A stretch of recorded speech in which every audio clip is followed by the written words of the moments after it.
Well, hello there, and welcome again to Gene and Roger Talk Movies. I'm Roger.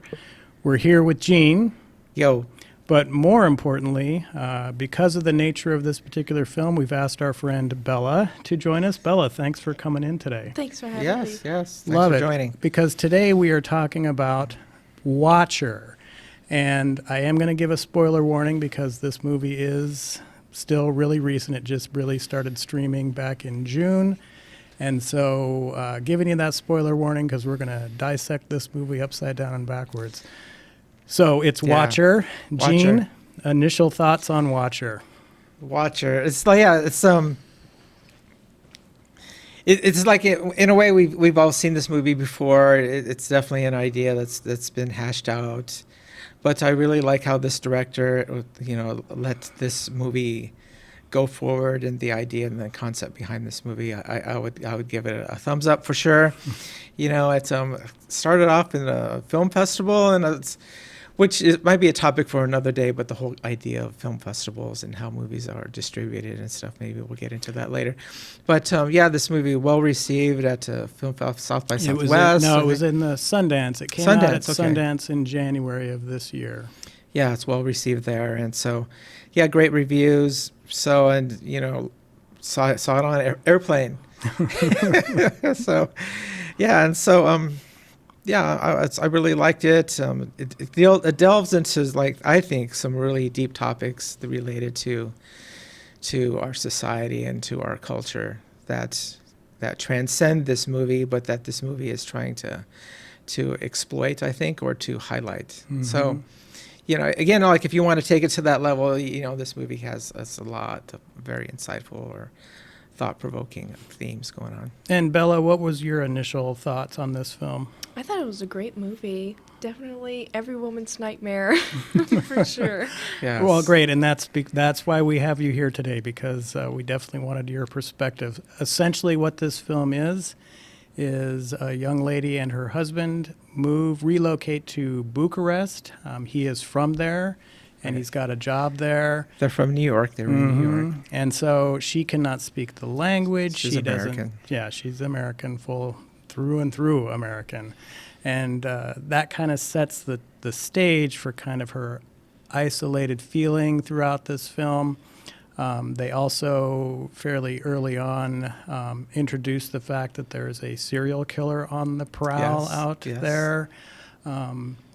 And then it introduces the fact that she's in kind of this, I'm going to call it a high-rise apartment. I don't know if it's a high-rise. It's maybe 5 floors or something like that.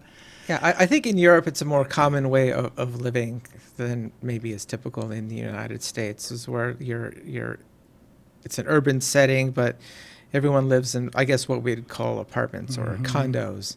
However, they're really nice, but you all enter your condo or apartment from a shared hallway, and then your windows look out across the street into other windows. So in a way, there's like this rear window kind of effect Right. going on. So, Right. So the movie is definitely, I think, gives nod to this Hitchcockian. Well, the right word. I don't think it is, Yeah. but no, we get where you're coming tiny from bit, there, I think. because they're like you said earlier, it is derivative of a lot of other films of this type, kind of this paranoia and things of that nature. But what I was getting at is one night, the first night she's there, she looks across to the other windows and and she's kind of looking at other people in their apartments, and then looks up and sees this shadowed figure from one of the apartments maybe staring at her. I don't know. And that kind of sets the tone for how the rest of this movie plays out. Bella, any thoughts right now at this point? Well, when I first watched the movie and she saw the guy in the window one time, and then she sees him again, and then she sees him again, all while her windows are wide open. I was just thinking, why didn't she close the curtains or get some curtains at all? Right, and that's an interesting point, because as the film goes along, there is a sequence They do where get curtains later, yeah. where she has put curtains up, but still, what does she still do? She still peeks through those curtains. Right, and it is. I put this in my notes, is that it's like she. I don't know. Maybe we could get to that later, but there's I think the idea of that looking out her window at this person who is like looking at her makes her feel negative feelings, but she persists in it. Why doesn't she just stop? Mm-hmm. You know, why don't she just, and she does do things like she goes out during the day. She goes for long walks, and she goes to like a favorite like coffee shop, Mm-hmm. you know, and she tries to speak Hungarian. Mm-hmm. Yeah, Hungarian. Yeah. Yeah, she's trying to learn Hungarian, and she's trying it out in the coffee shop and stuff. So I guess in a way she is trying to get out, but Mm-hmm. I just kept thinking, why does she just stop looking out the window? Why does she have to? Why is that necessary? Well, and as the movie goes further, she does something even more interesting in her looking out the windows, which is the sequence where she puts her hand up and kind of waves, just to determine is this guy really looking at me? Because there's a lot of interplay between her and her husband, who her husband initially is like, oh, somebody's staring at you through the window. Let's check this out. But then as it goes, he becomes less believing of what she's saying. But then she does that thing with the wave. What did you think of that, Bella? Well, I thought the whole situation with the husband was just so ridiculous. How he totally gaslit her into thinking that she was crazy, made jokes about it with his friends Mhm. in the different language that she couldn't understand. Right. I thought that was totally messed up, and I was not rooting for the boyfriend at all. Right, and really highlighting again that isolation that she was going through, because Mhm. now even the man I'm married to is kind of downplaying what I'm trying to tell him. And there's actually a great line in there where she says, he's like, what do you want me to do? And she's like, you got to stop treating me like a child, right?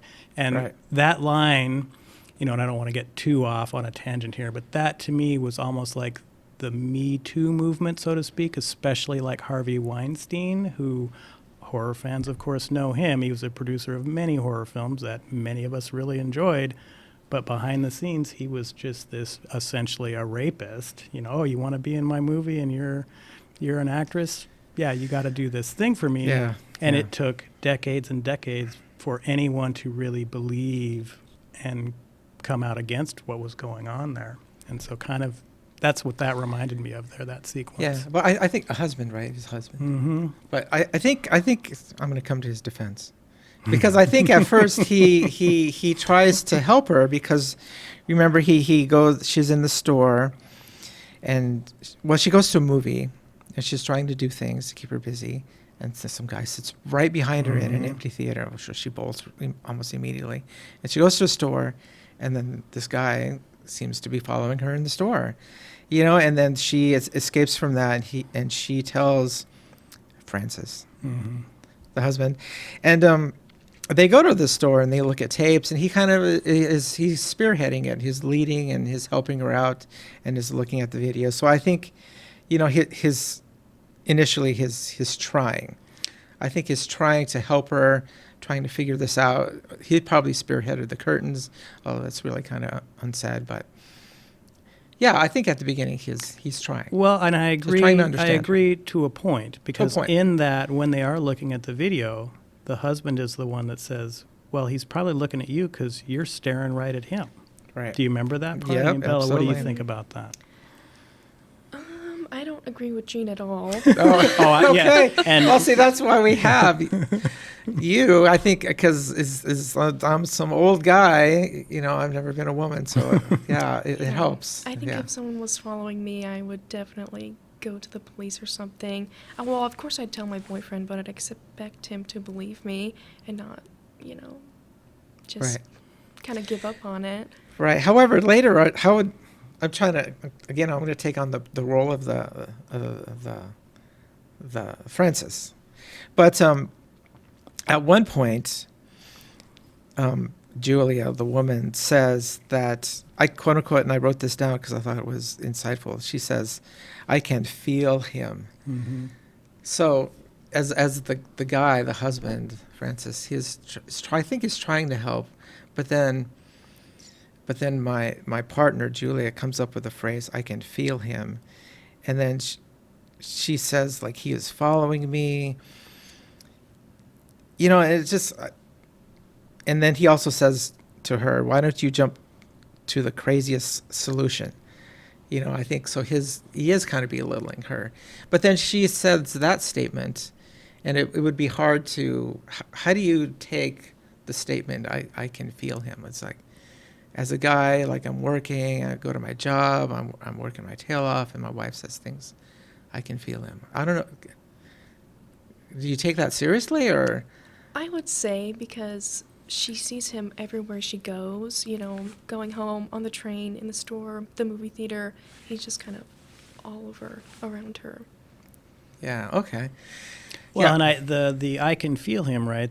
That was set up by that video that she saw. She's looking for news articles. Oh, let's look about this serial killer thing, and she stumbles across that survivor story of, hey, I survived an attack from this guy. Right. And that woman on that video says, yeah, I could feel him. Before this happened, I could feel his presence, right? It was like, so it was almost setting that up where, ooh, and you know, this movie tries to play up the paranoia aspect of this young woman, very Hitchcockian, because it's, you don't really know if it is just, yeah, I'm a little paranoid here, or if she's really in danger until the movie really plays out, which is why like the hand waving sequence is probably the highlight of the film for me when that happened. I think it's the most intense part where, yep, he's looking back at me, I'm looking at him. I also like the fact the movie's called Watcher, because who's watching who here? Because she is stalking him at a point throughout this film too. Well, there becomes a point where the police go to Julia's door, but not because Julia's filed the complaint.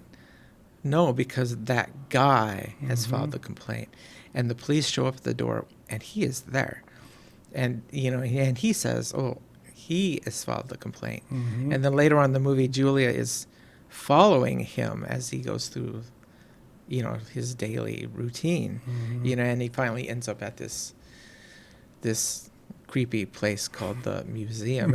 Yeah, which I don't know. I kind of like, and I'm so glad, Bella, you're joining us. But I read there's this New York Times review of this movie by a woman, Lena Wilson, and she brings up some interesting points, you know, and I just thought I'd share those because there's the concept of the male gaze. You know, and then also and I think this movie points on it. It's called, she called it, quote unquote, to be looked at-ness. You know, and so I don't know. It's like this movie I think touches on that. You know, when the male gaze, and if you're a female, that looked at-ness.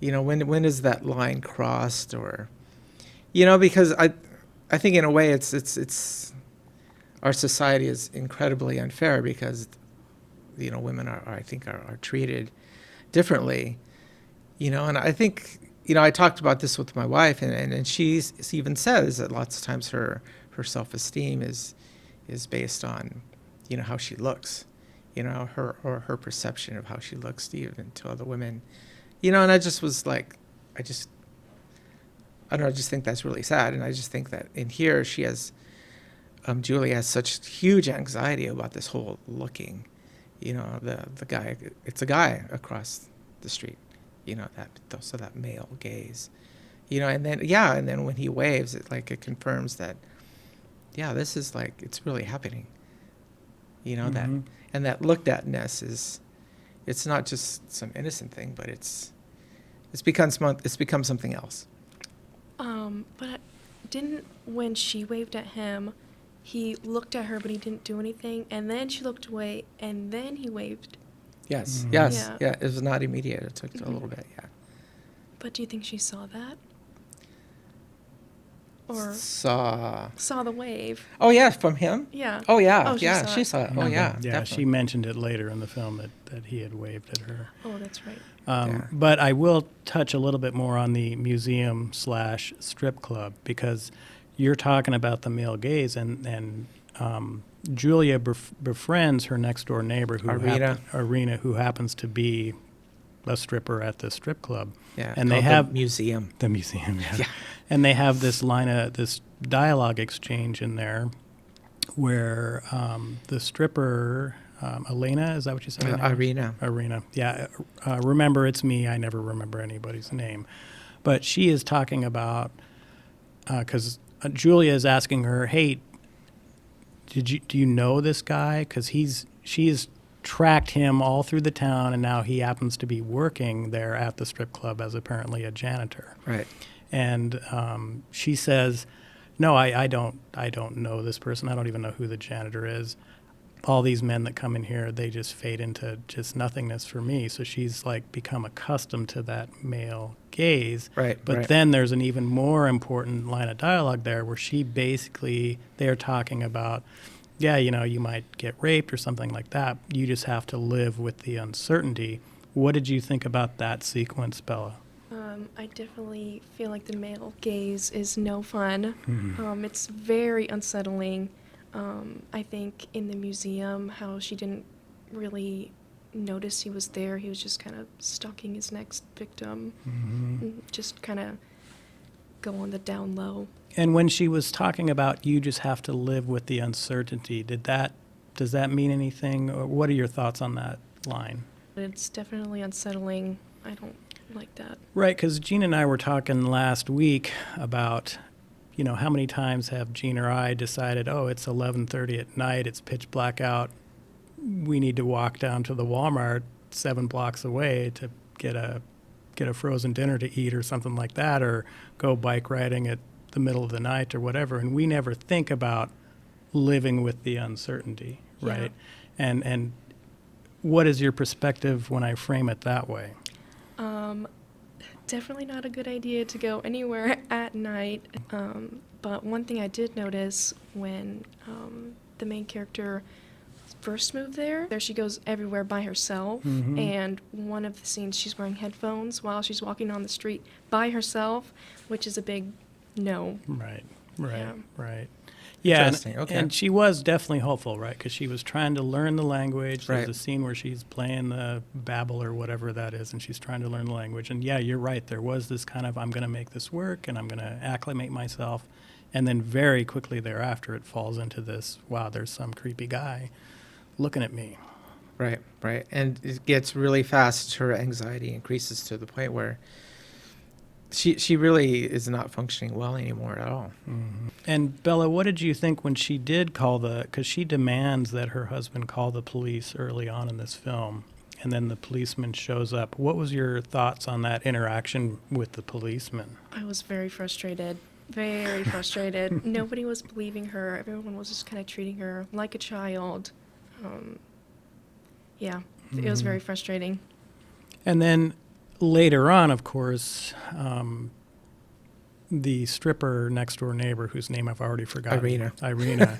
She disappears, and no one seems to know what happened to her. And then there's this there's an interesting sequence. Mm-hmm. And I want to share, again, a line that Irina uses, this whole concept of the male gaze and this looked-at-ness idea, is that she says that she's used to eyes on me, Mm-hmm. which I thought was kind of like a unsettling line, because she's used to something that I don't know if somebody should be used to. Well, You know? I think from So- her perspective, though, she is a stripper. She is right? that job, right? And She so- has chosen that. Yeah. So I would think maybe that, given what she does, or maybe she's hardened her heart perhaps, or she just doesn't, she never noticed that neighbor. Mm-hmm. Maybe that neighbor had been looking into her window, but she had just ignored him. But but there's a sequence before that, because there's a few scenes where Julia is, and I liked how the director did this, where Julia just looks at the blank wall that's kind of above their bed in their bedroom, because, and it's just like, in a way, you're thinking, why is the camera pointed at this blank wall? Well, it's because Julia is trying to hear something that's on the other side of the wall. Mm-hmm. And the first time it happens, Irina's like laughing and Mm-hmm. in there, and then she hears like a brief scream and a thud, and then she gets the superintendent, I guess, the Mhm. person with the keys, and they go actually into Irina's apartment, because she's convinced that something bad has happened, you know, and this is like the heightened tension is because this is at the point of the movie where she is feeling super anxious. So but they go in there and they find nothing, but the superintendent had been missing her cat, Elvis the cat. And so where's Elvis? In the apartment. And so the superintendent is super happy to get her cat back, and there's some knocked over wine glass, and so but they quickly just blame it on the cat. You know, which in a way seems plausible, but and then they just give a superficial glance, and clearly there's nobody there, and then everyone just leaves. Right, and again, highlighting the tension there too, or heightening it, is the fact that Julia can't understand there's like 5 people going into that apartment because she's kind of creating a little bit of a fracas there, pounding on the door. Hey, you've got to open this door. None of them, of course, understand what she's saying, and she can't understand anything they're saying. But then it also is, again, heightening that, well, is Julia just kind of a little bit crazy maybe? Because we're still not at the point of the movie where you know if this is really real or not, right? Because it's just, yeah, that's your neighbor, and the husband even tries to explain it away at one point, like, well, he's our neighbor. Of course he's going to be at the same grocery store. Of course he's, going to be around. You're going to see him.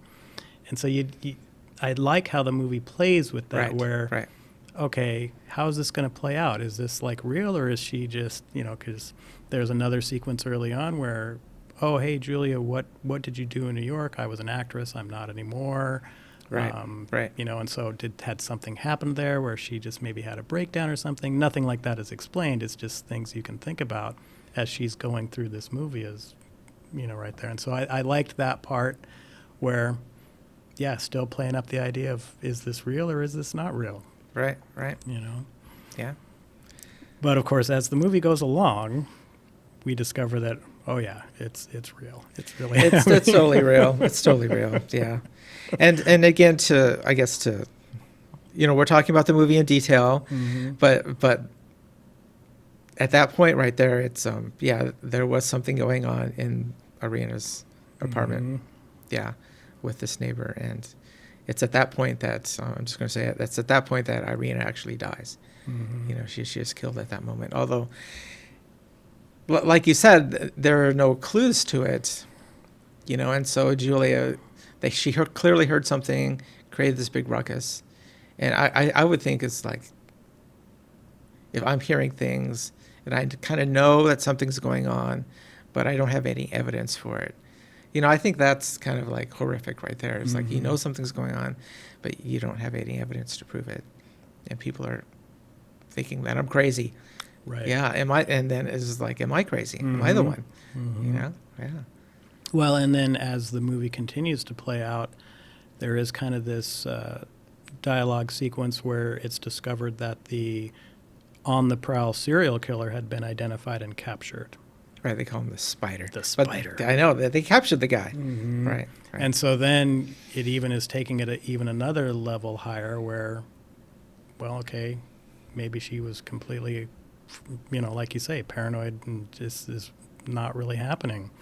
But Bella, as we're getting towards the end of the film, what were you thinking about how this thing would play out? Well, I kind of disagree with both of you. Oh, well, then nice. please chastise us. I thought that there was something going on the whole time, and I didn't have any uncertainty. I saw the whole thing, and when they all went into her apartment, and she kind of just stared into the closet. Right. And there was that, like, suspenseful music.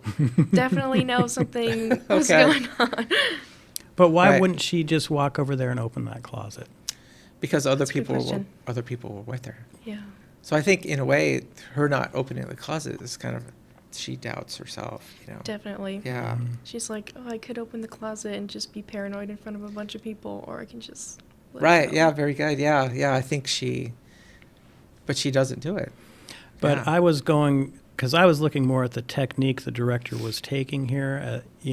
Obviously it's a horror film. Of course, everything she says is really happening. But the way it's framed, much like Gene was talking about earlier, it's very reminiscent of Bunny Lake is Missing, which is an Otto Preminger film from the 60s, Roman Polanski's Repulsion, where you don't really know what is happening until the very end. And so is this person crazy, or is this person not crazy? And then it plays out where in one case, yeah, the person is crazy. In the other case, no, they're not crazy. And so that, I think, was how the director was kind of playing this out. People like us, and you as well, we've seen tons of horror movies. We, of course, know how it's going to play out. But I think the technique was trying to keep it guessing, which is why it was also called Watcher, because she's watching just as much as she's being watched. Yeah, yeah. It's her anxiety that's increasing, and it's becoming incredibly intense. Her anxiety, and then there's one point where Francis invites her to go on a cocktail dinner, and it's at a really nice place, and so they're all very dressed up, and then but there's this continuing talk about that the spider's been caught, Mm-hmm. and there's this one sequence that I think it's the breaking point for Julia, because I think at this point she's kind of understanding some Romanian, and Frances and her boss or her coworker and the coworker's wife are there, and they're talking Romanian and making jokes, ha ha ha, laughing, and then, but Julia's right there, and she says something like that she leads on that she actually understands what they're saying, and something about that they actually are making fun of her. Mm-hmm. They really are, and they had hoped to, get away with it because, she doesn't understand Romanian, but she does a little bit now, and she calls them out on it. And then she leaves them, like she physically leaves the party by herself, which I thought in the middle of the night, she's dressed in like this super nice like evening dress, and then she goes out in high heels just on the street, gets on the subway to go home, dark, totally by herself. Mm-hmm. So she's done. I think it's over. Well, and she Yeah. goes to the apartment, and the first thing she starts doing is packing her bag. She's heading back to New York for Right, sure. right. But before we get to the actual end, I did want to ask Bella, I do like how they have the character, the next door neighbor, the Watcher character. What did you think of his movements as she was kind of following him? How the director had that actor move?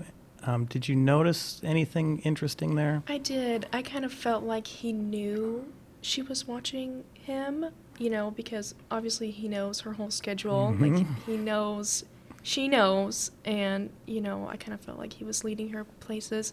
Like, when she goes to the museum, and it was, like, this dungy, like, scary building, I'm like, oh my God, he's going to kill her for sure.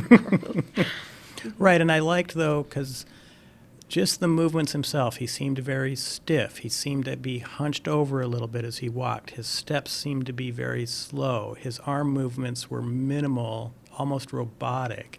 And I really liked how, if I saw somebody like that on the street, and I have, they're off. There's something wrong with them. They're just the way they're behaving. Even when he sat down and was having like a little lunch at that outdoor cafe, and Right. then when he stepped down the 2 little steps to get back on his path, it was like, you could just tell that the way they were having him move was like, yeah, there's maybe something really wrong with this guy, Right. Yeah. I think most people, when they're moving, they have a certain sense of freeness. Mhm.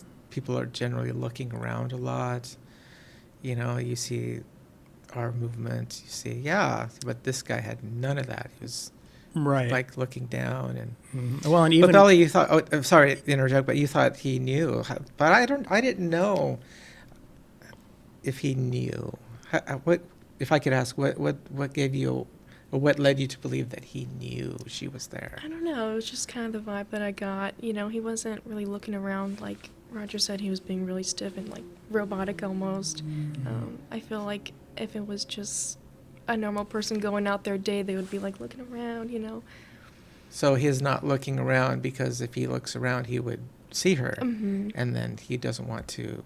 That game would be given up then. Okay. Well, and I think part of his deal is because the woman at the beginning that Julia saw the videotape on, it was like, yeah, he was watching me, he was staring at me. When he cut my throat, he was staring at me and all that stuff. And this character has 2 interactions with Julia, one with that police officer and the other on the subway train. On the subway. where he doesn't really ever look at her until one, when he demands an apology. But otherwise, his eyes are off over here, they're over there, they're just different, and he's just going through the motions kind of thing. And I think Bella is right that he knew, because I think one of the reasons he took her down to that museum, the strip club, and then was being the janitor, and apparently anyone can just walk in there and be the janitor, was, yeah, I know where your friend is too. I know Right. this stuff. I'm watching all of you in this whole apartment Right, complex. right. I know all this. And so, yeah, come follow me. Look how I've infiltrated here. Now you're going to talk to your stripper friend. She's not even going to know who I am because she's not observant anymore. She's a stripper. Right. She's used to She- that. She's Yeah. used to eyes on me. And so, yeah, it just continued to build that paranoia. But we get this excellent scene right near the end where Julia is confronted by this person on the train. What are your thoughts on that, Bella? Oh my gosh, I was so scared. I was like, there's nobody else on this train except for this like guy who's on drugs, and if he were to do anything, no one would see it, no one would report it, you know. Right. A guy that's talking to himself. Yeah. Mhm. Yeah. Yeah. Well, and what did you think about when because I did like how he was explaining himself, and that's where he says, I'm just up there. I've got this ailing father that I have to take care of. One of the reasons I look out the window is, yeah, people are actually able to enjoy their lives. I can't because I have to take care of this father. And then I was having this fantasy about, maybe one day I could actually have a wife and do all this stuff. And then I look down and you're waving at me, right? And so I really liked how the director had that scene in there. But then at the end of that whole scene, he basically says, the one thing I really need from you is an apology, even though he knew full well what he was going to attempt to do later. And what were your thoughts about that? Did that play into any of this kind of current last couple of years of discussion about how women have been treated over the years? Like, the Harvey Weinstein case is another good one where he still to this day believes he's been wronged by all these women and should get an apology. Yeah. What are your thoughts? I definitely think, of course, he was wrong for asking for an apology, especially when he was the one who was making her feel uncomfortable. Right. And he, like the whole thing with the police and the apology, he just wanted to get the upper hand and make her feel like she was going crazy. Yeah. Right. He had played this game before, like him by acting Mhm. meek, and no police officer is ever going to go after a guy because, some woman's looking at me. That's, Right. But, and so he has the upper hand, and so he takes advantage of that. But in a way, in that subway scene, he's talking to her, and in a way, it seems like, he's not so bad of a guy. He's taking care of his dad. He seems to be talking normally. He's coherent. He's talking like a normal person. But we're kind of omitting a huge part here because it's carrying a bag. Yes. Maybe one of you guys could talk about the bag. Well, again, I think the bag, again, I love the fact that this movie is trying to keep its cards close to its vest until the very end. Right. It doesn't reveal anything really to the end. Right. It's like, okay, who's why you like the who's movie, crazy here, right? And because his explanation at face value is very legitimate. Yeah. But then the Julia keeps looking at this bag, which maybe has something in there that shouldn't be in there. Right. You know? Definitely shouldn't be in there. And so it still is, again, well, did this guy just go shopping and he's got a bunch of oranges in there? Or does he have her next door neighbor's head in there? Right. Right. And I think she has just a tremendous amount of self-doubt there because clearly it looks like a very gruesome thing. But yeah, maybe it is just some oranges and some random grocery stuff. You don't know. Ultimately, you really don't know. Yeah. And Right. I think the whole scene right there is just a really nice, intense, tension-filled scene. Yeah. And then rather than just kill her right there in the train, she gets off and wanders back to her apartment, and he keeps going on the train. Yeah. So again, it still is holding it until the very end as to what's really going on here. Yeah. Yeah. Which is another reason to like this movie because it just keeps you going. Yeah. And so we get to the end of the film, And turns out, yep, Julia was right the whole time. Why didn't Yeah. you guys Well, there's- believe her? Again, another sequence. I just like the cinematography of the movie as well, because there's another sequence where she's in her apartment and she hears some noise. She actually hears music playing in Irina's apartment. And again, there's a scene where the camera is purposely pointed at a blank wall, you know. And so it's not the wall that's interesting, it's it's on the other side of the wall, which is kind of an interesting idea in itself. So, but it was clear there's music and she is being lured over there. Yep, Yeah, it's a set. It's a trap. it is. And she goes over there. Of course she goes over there, of course. And Bella, what did you think as the big reveal begins to take place there? Because we certainly discover what happened to her neighbor. Yeah, so the big reveal, like, what do you mean? Oh, like so. Julia goes into the apartment. It's unlocked. It's unlocked. The door's open. She walks in. She goes around the corner, and what does she see? Irina with her head cut off, Yes. sitting in Yeah. a chair. Yeah. Yeah, and it's interesting. There's no blood around. There's no yeah.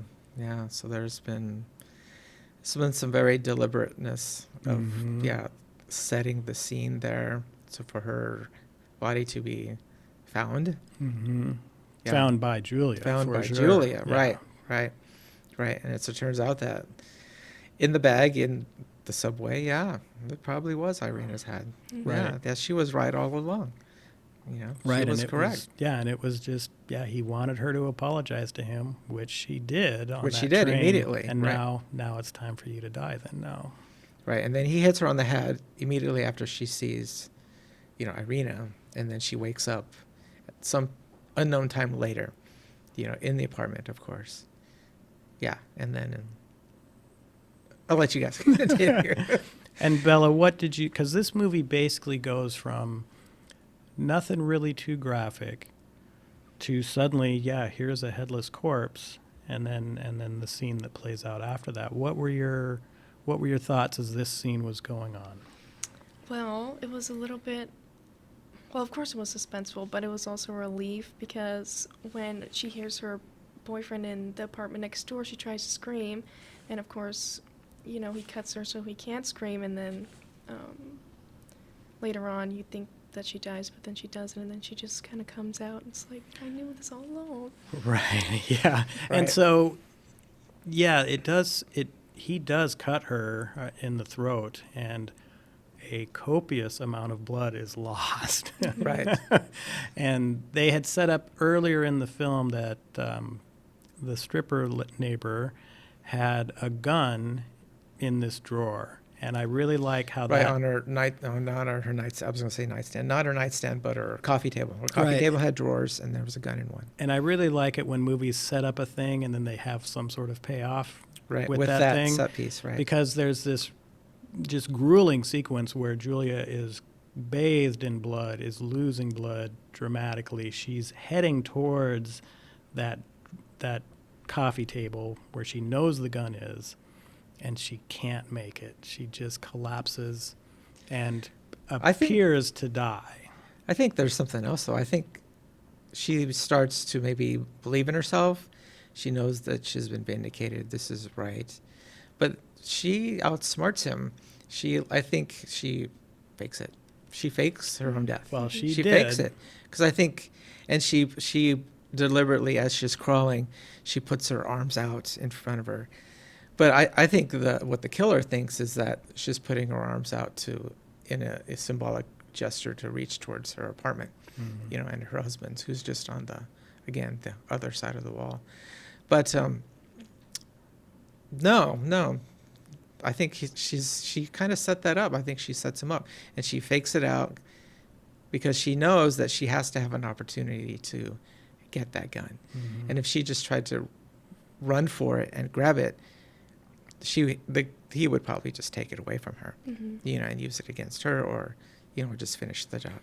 So she has to somehow get him physically away from her. So she fakes her death, and it works. Well, yeah, and I'm we can definitely go down that road because that's exactly how it happened. But my God, she lost a lot of blood. That's man. what I was thinking too. I was gonna look at this up. How many pints of blood does a human have? How much can you lose?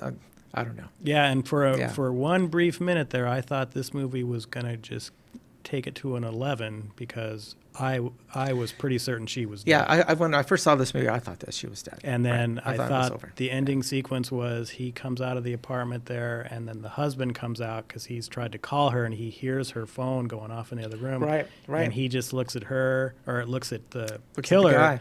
and the killer just walks away, and the husband goes in to see what's happened, and then the killer has just vanished into the Right, night. and then right? he actually, it's one of those movies where it Mhm. doesn't, it's not a good ending. Yeah.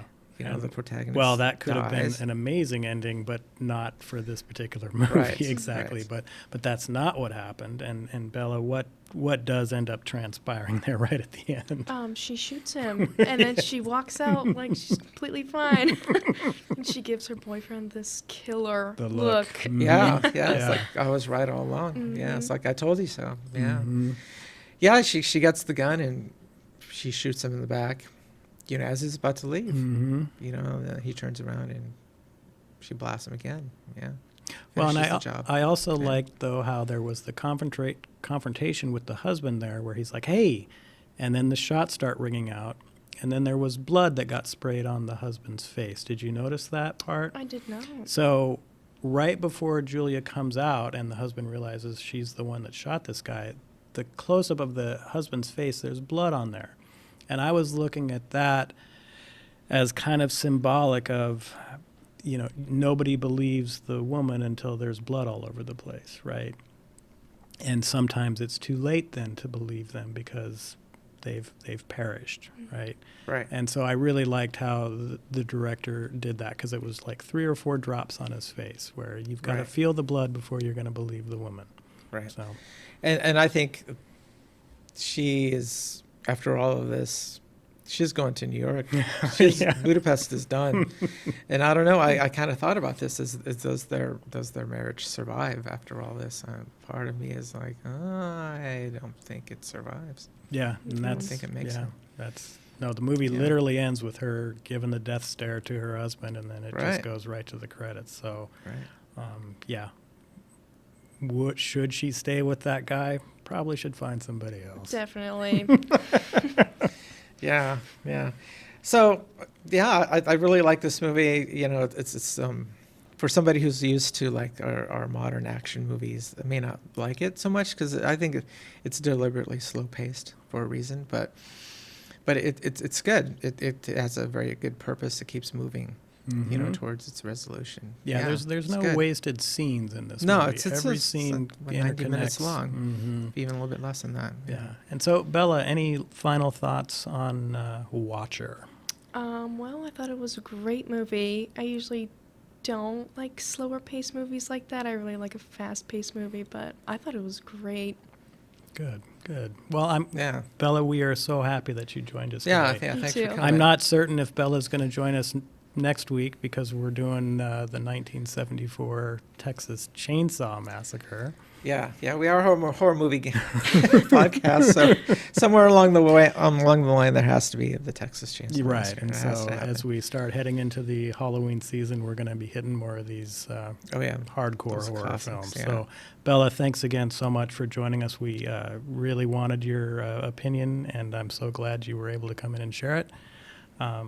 Any final thoughts at all? Did you enjoy our little show? I did. I did. Oh, great. Yes, thank you so much for having me. Awesome. Okay, Gene, I'll see you next week for Texas Chainsaw Massacre. yeah. Let's do Right it. on. All right. Give I'll talk- give Watcher a shout or a look if you want. It's on Shudder right now and other streaming platforms. Shutter other streaming platforms. Yeah. So, yeah. all right, we'll see you next week. Bye bye. Later.